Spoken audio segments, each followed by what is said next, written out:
विश्व युद्ध में फंसे फ्रांस इटली। पुतिन का खौफ, नेटो में फूट, हमले को तैयार टॉमहॉक मिसाइल।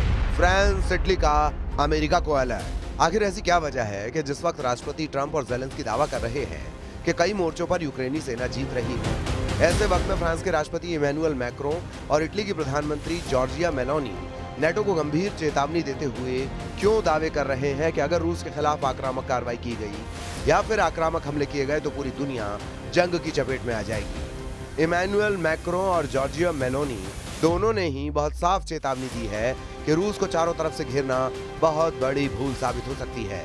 इधर दूसरी तरफ रूसी सेना ने यूक्रेन पर ताबड़तोड़ हमले करते हुए सितंबर महीने में ही 4,714 वर्ग किलोमीटर इलाके पर कब्जे का दावा किया है। इधर खबर है कि अमेरिका यूक्रेन को लंबी दूरी की क्रूज मिसाइल टॉमहॉक देने जा रहा है, जिसे लेकर रूस ने चेतावनी देते हुए कहा कि अमेरिका आग से खेल रहा है और इसमें पूरी दुनिया जल सकती है। इधर ये भी खबर है कि रूस के खिलाफ नेटो देश में फूट पड़ चुकी है। पोलैंड के प्रधानमंत्री डोनाल्ड टस्क और हंगरी के प्रधानमंत्री विक्टर ओरबान रूस युद्ध पर एक दूसरे से भिड़ गए। नेटो देश हंगरी जहां रूस की तरफ से तर्क दे रहा है, तो वहीं दूसरी तरफ पोलैंड रूस के खिलाफ बड़ी जंग करने की पैरवी कर रहा है। हम आपको दिखाने जा रहे हैं कि कैसे पिछले 24 घंटे में रूस यूक्रेन युद्ध कई मोर्चों पर तेजी से भड़कना शुरू हो गया है। सबसे पहले जान लीजिए कि यूक्रेन को टॉमहॉक मिसाइल मिलने को लेकर कैसे अमेरिका से लेकर रूस तक गदर मच चुका है। 3.5 साल से ज्यादा की जंग में युद्ध की बाजी तेजी से पलटने लगी है। दावा किया जा रहा है कि जब से पुतिन ने पूरी तरह से मौन साधा है, उसके बाद से नेटो देशों में खौफ पैदा हो गया है। दावा किया जा रहा है कि अमेरिका यूक्रेन को टॉमहॉक मिसाइलें देने जा रहा है। इसे लेकर रूस ने गंभीर चेतावनी दी है।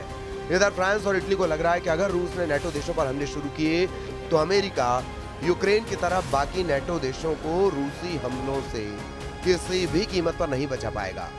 हम आपको दिखाते हैं कि कैसे रूस की जंग को लेकर खलबली मच चुकी है। यूरोपीय नेताओं के एक शिखर सम्मेलन में फ्रांसीसी राष्ट्रपति इमैनुअल मैक्रों ने यूरोपीय संघ से सावधानी से आगे बढ़ने का आग्रह किया।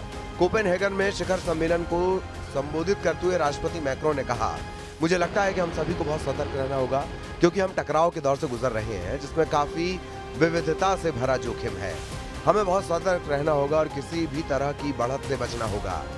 इटली की प्रधानमंत्री जॉर्जिया मेलोनी ने भी दो टूक कहा कि जरूरत से ज्यादा रूस के खिलाफ प्रतिक्रिया देना बेहद गंभीर हो सकता है। मेलोनी ने कहा कि सब कुछ के बावजूद मुझे लगता है कि हमें शांति से सोचना होगा।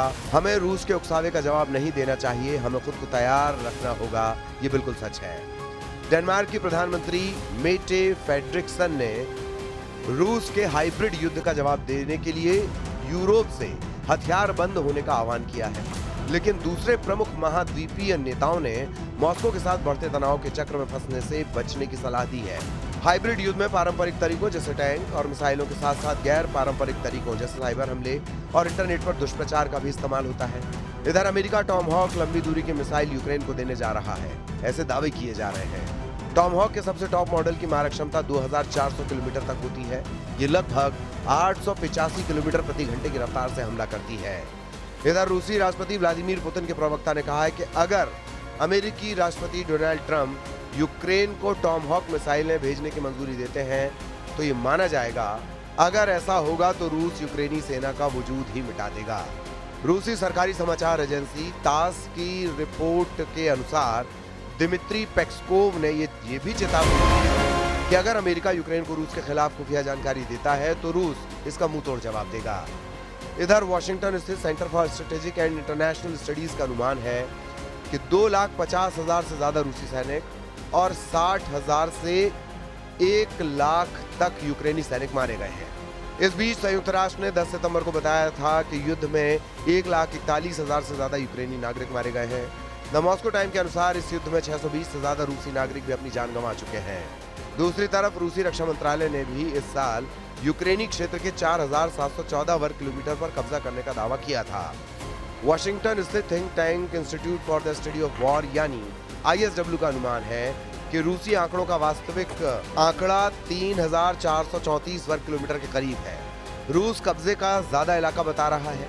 खबर है कि 25 से 29 सितंबर के बीच रूसी सेनाओं ने निप्रोपेट्रोव्स्क में, कलिनोवस्काय और स्टेपोवॉय और डोनेट्स्क में टेरिलोवो, मेस्कोय, सेंडोलोगोवो और किरोवस्क पर कब्जा करने का दावा किया। रूस की सेना ने सितंबर में यूक्रेन के 447 वर्ग किलोमीटर यानी 172.6 वर्ग मील इलाके पर कब्जा कर लिया। अमेरिका स्थित युद्ध अध्ययन संस्थान के विश्लेषण से पता चलता है कि जुलाई में 634 वर्ग किलोमीटर इलाके पर कब्जा करने के बाद से ये गति धीमी हो रही है। वहीं दूसरी तरफ यूक्रेनी राष्ट्रपति वोलोदिमीर ज़ेलेंस्की कोपेनहेगन में 50 राष्ट्राध्यक्षों, शासनाध्यक्षों और यूरोपीय संघ के नेताओं से मुलाकात कर रहे हैं।